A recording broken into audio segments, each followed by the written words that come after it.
Subscribe our channel Online Islamic Classes English for English videos, and also subscribe our channel Online Islamic Classes Urdu for Urdu videos, and don't forget to click on the bell icon for all the new videos so you will get all the notifications.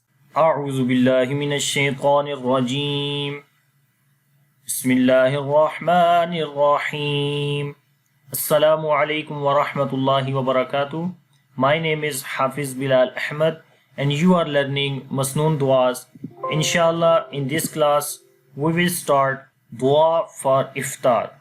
So we start now. Allahumma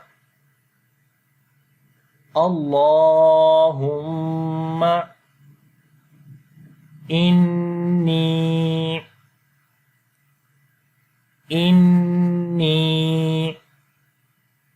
laka sumtu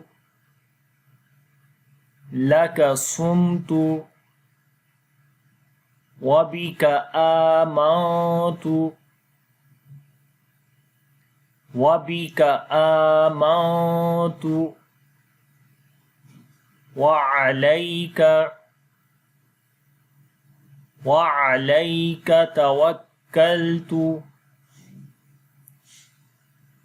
وعليك توكلت وعلى رزقك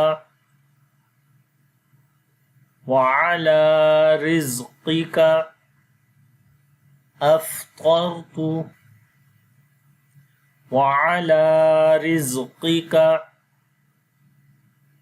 وعلى رزقك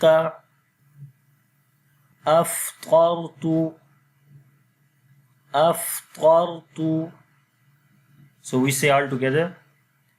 Allahumma inni laka sumtu wa bika amantu wa alayka tawakkaltu وعلى رزقك أفطرت.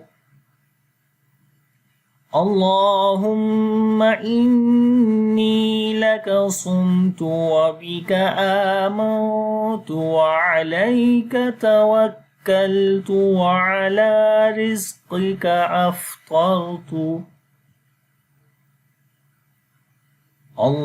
اللهم إني لك صمت وبك آمنت وعليك توكلت وعلى رزقك أفطرت. This is today's dua. Inshallah, in the next class we will start the new one after this. So if you have any kind of questions, please leave a message under this video. Inshallah, see you in the next class. Allah Hafiz. Assalamu alaikum wa rahmatullahi wa barakatuh.